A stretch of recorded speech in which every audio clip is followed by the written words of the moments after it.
Ladies and gentlemen, it's now time to shift gears and get ready for a dose of Bollywood glamour.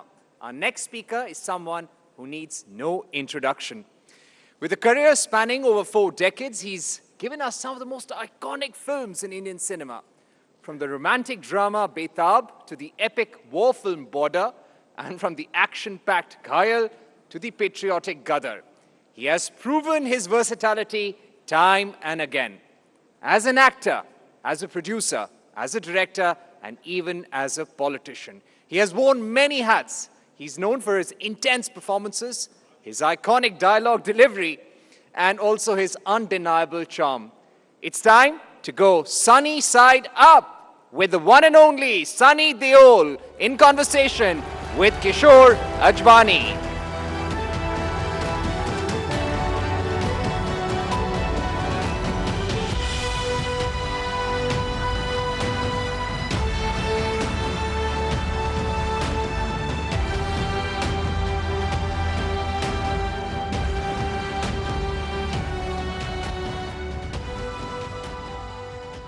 Welcome, Sunny, to Rising Bharat.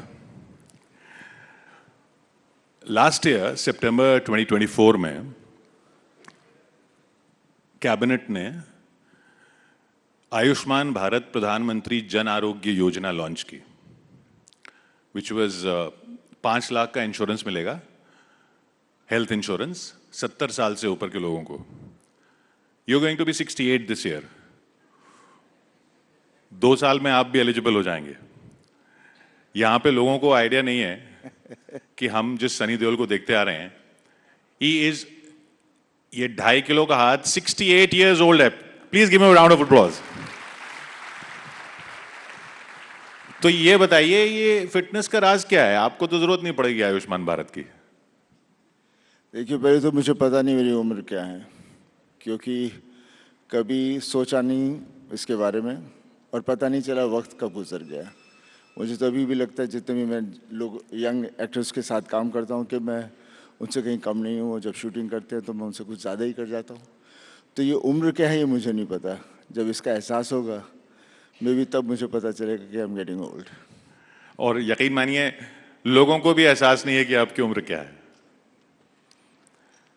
मेरे को लगता तो नहीं है. क्या आपको लगता है कि मेरी उम्र क्या है? आई मीन ऑब्वियसली हम लोग बात करते रहते हैं, लेकिन मैं लगता तो वैसा नहीं हूँ. अभी भी किसी के साथ पंगा लेना तो ले लूंगा. आपने हैंडपंप उखाड़ लिया, खंबा उखाड़ लिया, अब अगली फिल्म में आपको पंखा उखाड़ रहे हैं. देखिए, जब इमेज बन जाता है उखाड़ने का तो लोग उखाड़ते ही रहते हैं, खुड़वाते ही रहते हैं मुझसे. ये बताइए, ये पर्सोना जो है बना है कि सनी देओल, वो गाना भी बन गया. आपने वो गाना सुना होगा जो राजू पंजाबी का, कि सनी देओल सी बॉडी से. ये आपने जब सबसे पहले सुना तो कैसा लगा आपको? पहले मैं जब सुन रहा था तो मुझे सोचा ये मेरे बारे में ही है क्या है. पर आहिस्ता आहिस्ता समझ में आया क्या है. और इट्स वेरी कॉम्प्लीमेंटिंग. और मैं क्या कह सकता हूँ, लोगों का प्यार है और चीज़ें बनती रहती हैं. आपने ये सोच के बनाया पर्सोना? कभी सोचा कि ऐसा पर्सोना बनाऊं, मतलब मसल्स और मस्कुलर माचो इमेज? नहीं, कुछ ऐसा सोचा तो नहीं था, बट हमारे जेनेटिकली हम हैं ही वैसे, पापा से चलते आ रहे हैं. और ऑब्वियसली हमारा जिस तरह की फैमिली है, हम हमेशा सच्चाई के साथ ही चलते हैं. और जब भी कोई 2.5 किलो के हाथ की बात करता है, मैंने बात 2.5 किलो के हाथ की नहीं है, बात आपकी सच्चाई की, आपकी ताकत, उसमें ताकत होती है. और बहुत कम लोगों को पता है कि आपने एक्टिंग की ट्रेनिंग ली. आप एक्टिंग स्कूल गए इंग्लैंड में. वो कैसे हुआ था? खैर, क्या वेरी शायद दिखता भी है कितनी बार, और मैं हूँ भी बहुत. और जब मैंने अपना करियर शुरू किया था तो मैं इंडिया में नहीं कर पा रहा था, बिकॉज़ लोग जानते थे और पापा, मैं उनका बेटा हूँ, तो सही ढंग से लोग बिहेव नहीं करते थे. तो मैं चाह रहा था मैं वहाँ जाऊँ जहाँ कोई मुझे जानता ना हो. इसलिए मैं इंग्लैंड गया था और join the old rep theatre in Birmingham. I was there for a year and a half. And खैर वहाँ पर बेसिक अपनी शर्म निकालनी थी and be treated like a normal person. तो काफ़ी अच्छा रहा and it was a great experience. Admission कैसे हुआ? एडमिशन मैंने उस वक्त जब शशि कपूर जी थे, वो वहाँ किसी को जानते थे तो उनके थ्रू मुझे एडमिशन मिली थी। शशि कपूर जी, हाँ जी, तो उन्होंने रिकमेंड किया कि हाँ जी, उन्होंने मुझे कहा बेटा तुम वहाँ जाओ, वहाँ it will be good for you. और उसके बाद आपने बेताब की। उसके बाद बस फिर बेताब, फिर ढेर सारी और फिल्में। और वो जो कहानी है कि बेताब के लिए आपका लिए दूध आता था लंदन से। नहीं, ये सब बातें अजीब अजीब सी बातें मैंने तो कभी सुनी नहीं, लेकिन लोग आई मीन जब एक दफ़ा आप you become a popular public figure तो बातें फिर बननी शुरू हो जाती हैं। ये बताइए, अब आपकी जो फिल्म आ रही है ये साउथ के प्रोड्यूसर्स के साथ आप कर रहे हैं जिन्होंने पुष्पा 2 बनाई, तो सबसे बड़े वालों को आपने पकड़ लिया। पर ज़्यादातर जो हिंदी फिल्म में एक्टर्स जो कर रहे हैं साउथ के, वो रीमेक्स कर रहे हैं। ये तो कोई रीमेक नहीं है, ये ओरिजिनल स्टोरी है। ये फिर आपने साउथ के प्रोडक्शन हाउस से क्यों टैप किया? देखिए, मैं आजकल के इंटरव्यूज़ में कह ही रहा हूँ कि जब मैंने पहली गदर की थी इतनी सक्सेसफुल हो गई थी कि मेरी दुकान बंद हो गई और जब दूसरी गदर आई तो फिर से दुकान खुल गई। तो उसके बाद फिर then I have had lots and lots of offers and Mythri movies वाले आए थे, उन्होंने मुझे एक दफ़ा पहले एयरपोर्ट पे भी मिले थे and they wanted to sign me, और जैसे पिक्चर हिट हुई दे केम एंड वहाँ से फिर बात आगे बढ़ गई एंड जाट की कहानी वो लेकर आए और वहाँ से it's not a remake of any film because its original subject by the director Gopi Chand and जैसे आपने किसी ने सबने देखा होगा ट्रेलर, तो जैसा ट्रेलर है वैसी ही फिल्म है, वो पंखे उखाड़ एकदम देते हैं। दमदार। एकदम वही अंदाज है जो सनी देओल जिसके लिए जाने जाते हैं। हाँ, जो लोग पसंद करते हैं और जो हमारे देश से जुड़ा हुआ है, मिट्टी से जुड़ी हुई कहानी है। तो ये बताइए, ये कहते हैं कि हिंदी फिल्म इंडस्ट्री जो है वो ऑडियंस से कट गई है और लगता भी है, दिखता भी है, फिल्में जिस हिसाब से नहीं चल रही हैं, जबकि साउथ इंडियन फिल्म्स चल रही हैं। अब आप साउथ के साथ काम कर रहे हैं, तो क्या फ़र्क लगता है आपको? क्यों हिंदी फिल्में, क्या प्रोड्यूसर्स समझ नहीं पा रहे अब? नहीं, क्या होता है कि हर चीज़ का एक तरह से एक सीज़न सा चलता है। जब एक तरह का सिनेमा बहुत चलता है, फिर जब वो उस पर ज़्यादा ही वो लोग उस तरह का ही सिनेमा बनाने लग जाते हैं तो फिर लोग भी तंग आ जाते हैं। और इसके अलावा हम जो हिंदी में बना भी रहे थे वो बेसिकली हमारी सोसाइटी और जो हमारे व्यूअर्स हैं, विच आर मोर देन 99% जो हमारे व्यूअर्स हैं, वो उसे आइडेंटिफाई नहीं कर पा रहे थे। इसलिए साउथ की फिल्मों को हम लोग रीमेक करते थे या उनको डब करके यहाँ लगती थी और वो ऑडियंस को उनकी भूख जो थी उन्हें वहाँ पर फुल सेटिस्फेक्शन मिल रही थी। I think that was the only reason, otherwise ऐसा कुछ नहीं था। बिकॉज ऐसा सिनेमा मैं बहुत सालों पहले से भी करता आ रहा हूँ एंड हम जब शहरों में होते हैं तो हमारी सोच और जो वहाँ पे पलते भी हैं बच्चे और जो भी चीज़ें आती हैं कॉर्पोरेट्स आगे सब, तो उनकी सोच बहुत ही फॉरेन और बहुत ही शहर के वहाँ तक ही रहती है। जो देश में हो रहा है उससे ज़रा दूर ही चले जाते हैं। तो आई थिंक हम थोड़े दूर चले गए थे, अब मेरे को लगता है वापस आ जाएंगे। तो जब दूर चले गए थे तब आपको लगता था कि ये जो फिल्में आ रही हैं या ऑफर भी हो रही हैं वो ऑडियंस उनसे आइडेंटिफाई नहीं कर पाएगी? नहीं, खैर जैसे मैंने कहा, गदर टूट के पास मेरे पास ज़्यादा मेरे आई मीन ढेर सारे ऑफर्स हैं। उसके पहले ऐसी फिल्में आ ही नहीं रही थी और गदर भी जब हम कर रहे थे तो काफ़ी हमारे इंडस्ट्री के अंदर तो यही था कि बहुत पुरानी चीज़ है, ये कहाँ ओल्ड स्कूल है, ये वो वगैरह था। लेकिन जब जनता को जो चाहिए था, जनता ने कहा नहीं भाई हमें तो यही चाहिए, तो वहाँ से फिर हमारे प्रोड्यूसर्स की, हमारे फिल्म मेकर्स की थोड़ी सोच बदलनी शुरू होगी। एंड आई एम श्योर ये साल या अगले साल तक सब्जेक्ट्स उस तरह के आएंगे जो which will reflect our society, reflect our country. अब आपकी जो और फिल्में आ रही हैं, आप रामायण में काम कर रहे हैं। जी हाँ। तो रामायण में और जैसा हमने सुना है हनुमान का किरदार आप कर रहे हैं। जी। आप रिलीजियस हैं? रिलीजियस मीन्स भगवान में मानते हैं या नहीं? कौन भगवान में नहीं मानता है? और हम हैं, भगवान की वजह से हैं। बस उनका यही कहना है कि ज़िंदगी जियो, अपने आप को कॉम्प्लिकेट मत करो, बी हैप्पी, सबका भला सोचो, किसी को दुख मत दो। This is what my grandmother grandfather हमें यही शिक्षा दी है, और हम उसी तरह से चलते जा रहे हैं। तो हनुमान जी का किरदार निभाने का जब ऑफर आया तो क्या सोचा आपने कि कैसे करना है इसको? चैलेंज तो रहेगा। देखिए, एक्टर्स के लिए हर चीज़ चैलेंज होती है, लेकिन मज़ा उसी में आता है। और फिर कहानी द स्क्रीन पे जिस तरह से लिखा जाता है, हमें उसे निभाना होता है और डायरेक्टर के हिसाब से चलना होता है, and definitely get into the characterisation completely, तभी जाके लोग उसे बिलीव करेंगे कि हम वो कैरेक्टर को प्ले कर रहे हैं। और हनुमान जी का जो मैं रोल करूँगा, खैर अभी तो शुरू नहीं किया, जब शुरू करूँगा, because it's a very science fiction kind of take on special effects and everything.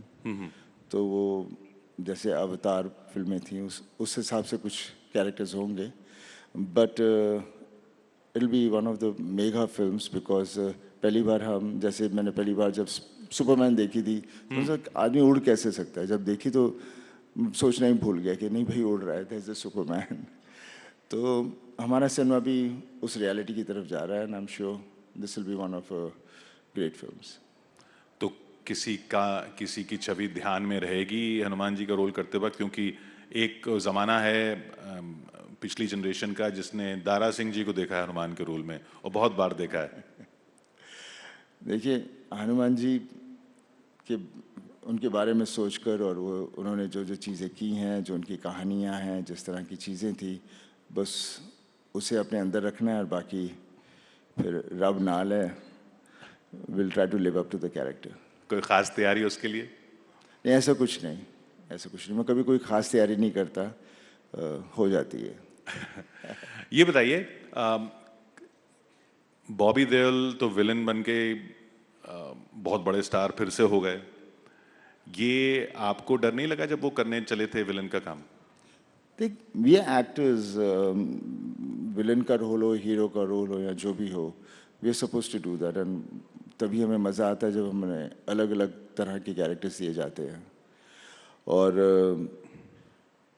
अक्सर लोग देते नहीं दूसरे कैरेक्टर्स, बिकॉज आपका इमेज ऐसा बन जाता है, तो आपको वहाँ से कोई कहानी नहीं मिलती जिससे आप अपना इमेज तोड़ के दूसरी तरफ चले जाओ। एंड आई थिंक बॉबी को ये मौका मिला, और बॉबी ने उसे बहुत अच्छी तरह से किया है। और ऑब्वियसली जब वो आश्रम भी कर रहे थे तो उन्होंने कहा भैया प्लीज़ आप लोग देखना मत। But then obviously he is playing the character and he justifies it, और लगता नहीं ये बॉबी है, लगता है ये वो वही कैरेक्टर प्ले कर रहा है। तो आप देखते नहीं है फिर वो फिल्में जिसमें वो विलन होते हैं? हाँ जी। वो आप फिर देखते नहीं है कि जिसमें वो विलन होते हैं? ऐसा नहीं है, देखता नहीं हूँ, बट आश्रम नहीं देखी, लेकिन एनिमल देखी। But then again being the family, तो जब उसको मारे तो बड़ा गुस्सा बड़ा आया था। बिकॉज ये पर्सनल हो जाता है आदमी, वैसा कुछ नहीं। आप कभी करना चाहेंगे विलनस रोल? हाँ ज़रूर, why not, if a producer कोई सब्जेक्ट लेकर आए, I would love to do it. ये बताइए, मल्टी स्टारर फिल्मों का ज़माना हुआ करता था, फिर से बीच बीच में आता है।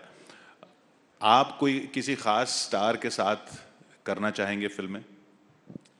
देखिए, स्टार्स ढेर सारे हैं, किसी के साथ भी कर लेंगे। फिलहाल मैंने कहा था कि मैंने एक फिल्म शाहरुख के साथ डर की थी, तो I wouldn't mind to do एक दूसरी फिल्म एक और करते हैं, देखते हैं अब आज के ज़माने में हम क्या कर पाएंगे। शाहरुख के साथ? वो हाँ, तो कहा जाता था आपका झगड़ा था उनसे। झगड़े वगड़े तो होते रहते हैं, साथ में समझौता भी हो जाता है। पर वो नाराजगी आपकी उनसे थी या डायरेक्टर से थी? नहीं, ऐसी कोई नाराज़गी मीन्स उस वक्त जो भी था सो हो गया, वक्त गुजर गया है। उसके बाद सबको समझ आ गई कि क्या सही था क्या गलत था, तो उसे वापस दोहराने का कोई मतलब नहीं तो आगे कैसे बढ़ेंगे। और फिर आमिर खान भी आपके लिए एक फिल्म ले आए। जी हाँ, ये हमारी फिल्म है जो है जिसने लाहौर नहीं देखा, एंड वो प्ले है जो कई सालों से हम लोग कोशिश कर रहे थे उससे बनाने का, लेकिन बिकॉज सक्सेस नहीं था तो फाइनेंशियली उसे बनाना मुश्किल हो रहा था। जैसे गदर चली तो obviously we were very delighted कि कोई बनाएगा, and Aamir was the first person जो आया कि मैं एक बनाना चाहता हूँ। मतलब why not, we been waiting to do this film. And Raj और हम दोनों ने 3 फिल्में की हैं, उसके बाद हमने कई सालों से कुछ किया नहीं है, सो from the fan point of view, people out there, they would love to see us together. तो उस तरह से ये सिलसिला शुरू हुआ. चलिए, यहाँ ऑडियंस बहुत इंतजार कर रही है आपसे कुछ सवाल पूछने के लिए. Can we have some audience questions please? Audience बहुत ही चुप है. ਸਤਿ ਸ੍ਰੀ ਅਕਾਲ ਭਾਜੀ. सत श्री अकाल. ਸਤਿ किथे ਸ੍ਰੀ हो? ਅਕਾਲ. किथे I am हो? all together from Punjab, Phagwara. ਇੱਥੇ this one. लेफ्ट राइट मैंने ਇੱਥੇ, समझ. ਇੱਥੇ. हाँ जी, हाँ जी, देख के. ਸਤਿ ਸ੍ਰੀ ਅਕਾਲ ਭਾਜੀ. ਸਤਿ ਸ੍ਰੀ ਅਕਾਲ ਜੀ. ਸੀਰੀਅਸਲੀ ਅਸੀਂ ਫਿਰ ਚਾਹਾਂਗੇ ਤੁਸੀਂ ਫਿਰ ਤੋਂ ਸਾਡੀ ਕਨਸਟੀਟੂਐਂਸੀ ਨਾਲ ਆਓ ਤੇ ਉੱਦਾਂ ਦਾ ਹੀ ਪਿਆਰ ਪਾਓ because you all represent Punjab on the international platform ਤੇ ਅਸੀਂ ਚਾਹਾਂਗੇ ਤੁਸੀਂ ਫਿਰ ਤੋਂ ਆਓ, ਫਿਰ ਤੋਂ ਲੜੋ ਤੇ ਪੰਜਾਬ ਨੂੰ ਰਿਪਰੈਜ਼ੈਂਟ ਕਰੋ. देखो, मैं हूँ जिथे हैगा पूरे मुल्क लिए लड़ रहे हैं. And they still I want नाले some जिथे face मैं from Punjab. जिस तरह मैं पंजाब मेरा घर है, हाँ. हमेशा मेरा घर रहूगा तो मैं घर वाल हमेशा आऊँगा. इदां दी गल नहीं है. तो जिमें असी जिद्दां असी एक्टर्स हैं, we are blessed people because we belong to the whole world. Actually सब जगह से सानू लोग प्यार करते हैं. असी सारे नाल जुड़े हुए हैं. ਤਾਂ ਜਿੱਥੇ ਵੀ ਜੋ ਵੀ ਜਿਵੇਂ ਵੀ ਮੈਨੂੰ ਅੱਜਕੱਲ ਮੈਂ ਜਿੱਥੇ ਅਸੀਂ ਪਹੁੰਚੇ ਵੀ ਹੋਏ ਹਾਂ ਜਿਸ ਹਾਈਟ 'ਤੇ, ਉਹ ਲੋਕਾਂ ਦਾ ਪਿਆਰ ਹੀ ਹੈ ਕਿਉਂਕਿ ਜਿੱਦਾਂ ਦੇ ਕੈਰੈਕਟਰਸ ਅਸੀਂ ਪਲੇ ਕੀਤੇ ਹੈ ਉਹਨਾਂ ਦੇ ਦਿਲਾਂ 'ਚ ਬੈਠ ਗਏ ਹਨ. ਸੋ ਅਸੀਂ ਉਹਨਾਂ ਨੂੰ ਐਂਟਰਟੇਨ ਕਰ ਰਹੇ ਹਾਂ. ਜਿਵੇਂ ਮੈਂ ਕਿਹਾ ਨਾ, 99% of the audience out there is wants relief, wants something to believe in and wants to, they know कि ये सच नहीं है, लेकिन for that moment they want to get the excitement. ਪਹਿਲਾਂ ਸਰ ਤੁਸੀਂ ਤੇ your father used to come to Punjab on a yearly basis to Phagwara but ਹੁਣ ਉਹ ਚੀਜ਼ ਉਹ ਵਾਈਬ ਨਹੀਂ ਹੈਗੀ. ਤੁਸੀਂ ਉਹ ਵਿਜ਼ਿਟ ਨਹੀਂ ਕਰਦੇ ਹੋ. Seriously I want to invite you all to Punjab. ਤੁਸੀਂ ਆਓ ਤੇ ਫਿਰ ਤੋਂ ਅਸੀਂ ਇੱਕ ਮਿਲ ਕੇ ਇੱਕ ਜੁੜ ਕੇ ਆਪਣੇ ਪੰਜਾਬ ਨੂੰ ਰਿਪਰੈਜ਼ੈਂਟ ਕਰਦੇ ਹਾਂ. देखो, मैं पंजाब बहुत आना है, बहुत दफा आना रहना है, लेकिन जब तो मैं ਹੁਣ मैं पॉलिटिक्स 'ਚ नहीं है, उस जब सीगा तो उस ਵੇਲੇ फिर आना थोड़ा औखा हो गया सी. ਔਖਾ ਹੋ ਗਿਆ. ਤੇ ਹੁਣ ਮੈਂ ਆਜ਼ਾਦੀ ਨਾਲ ਆ ਸਕਦਾ, ਜਿੱਥੇ ਮਰਜ਼ੀ ਜਾਵਾਂ, ਕਿਹਦੇ ਘਰ ਵੜ ਜਾ, ਬੈਠ ਕੇ ਉਹਨਾਂ ਨਾਲ ਗੱਲਾਂ ਕਰਾਂ, ਨਾਲੇ ਜਾ ਕੇ ਬੈਠ ਕੇ ਖਾਣਾ ਖਾਵਾਂ. ਤਾਂ ਉਹਦਾ ਆਪਣਾ ਹੀ ਸਵਾਦ ਹੈ ਕਿਉਂਕਿ ਮੈਂ ਪੰਜਾਬ 1962 ਤੋਂ ਲੈ ਕੇ 1980 ਤੱਕ ਮੈਂ ਉੱਥੇ ਹੀ ਪਲਿਆ. ਅਤੇ ਉਸ ਵੇਲੇ ਦਾ ਜਿਹੜਾ ਜ਼ਮਾਨਾ ਸੀ ਉਹ ਇੰਨਾ ਪਿਆਰਾ ਸੀ ਕਿ ਦਿਲ ਦਿਮਾਗ 'ਚ ਉਹੀ ਬੈਠਾ ਹੋਇਆ. ਅਤੇ ਹੁਣ ਜਦ ਜਾਂਦੇ ਹਾਂ ਤਾਂ ਜਦੋਂ ਚੀਜ਼ਾਂ ਨਹੀਂ ਦਿਖਦੀਆਂ ਤਾਂ ਥੋੜ੍ਹਾ ਜਿਹਾ ਉਦਾਸੀ ਹੋ ਜਾਂਦੀ ਹੈ, ਹੋਰ ਕੁਛ नहीं. Thank you. या नमस्कार सर, हम सभी आपके बहुत बड़े फैन हैं सर. आप एक सेलिब्रिटी हैं और एक पॉलिटिशियन भी हैं.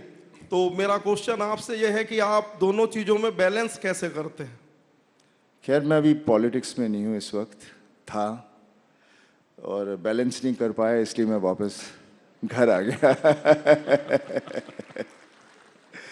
हर आदमी की एक लिमिट होती है कहाँ उसे क्या सूट करता है. सो मैं जहाँ से शुरू किया था मैं वापस वहाँ हूँ. यस. नमस्ते भाजी. सर. हाँ जी, हाँ जी. हाँ सर, मेरा एक क्वेश्चन था पॉलिटिकल जिस पे आपकी राय जाननी थी. की जान लिए? सर, राय जाननी थी आपकी. एक पॉलिटिकल क्वेश्चन है. पॉलिटिक्स में बहुत ही कमज़ोर है, ट्राई करते हैं कुछ. सर, जैसे अमेरिका ने हमारे लोगों को यहाँ भेज दिया जिनके एक्सपायर हो गए थे वीज़ा या फिर इलीगली जो वहाँ चले गए थे, उनको एक गलत तरीके से भेजा गया. उस पर आपकी राय क्या है? मैं सवाल क्या बोल, जो अमेरिका इलीगल तरीके से इंडियंस चले गए थे उनको डिपोर्ट कर दिया अमेरिका ने, और पंजाब से काफ़ी थे, तो उनके लिए आप क्या कहेंगे? देखो, जो होया वो अच्छा नहीं सी, लेकिन आप अभी इलीगल तरीके नाल उत्थे गए सी, लेकिन इन्हें सारा तो उत्थे सी तां जिस तरह उन्होंने किया वो होना नहीं चाहिए सीगा. इज्जत नाल भी भेज सकते सी. तो बेसिक उस हिसाब नाल बहुत ही गलत होया. तो जो गलत है सो गलत है. Thank you. Thank you. एक आप भी तो लीगल तरीके से नहीं गए थे गदर में. तो वही कह रहे हैं ना, पर उस वक्त बात ये थी कि अपनी बीवी और अपने को उसको वापस लाना था. तो उस वक्त तो फिर जब जट हुंदा है तो फिर वो थोड़ी ना देखता केड़ी कंट्री कितने है, वो जाके लेके आ जाता है. तो इसी बात पर चलते चलते उसी फिल्म का वो डायलॉग हो जाए जो राइजिंग भारत पे बिल्कुल सूट करता है. हिंदुस्तान जिंदाबाद था, जिंदाबाद है और जिंदाबाद रहेगा. Thank you so much Sunny Deol. Thank you.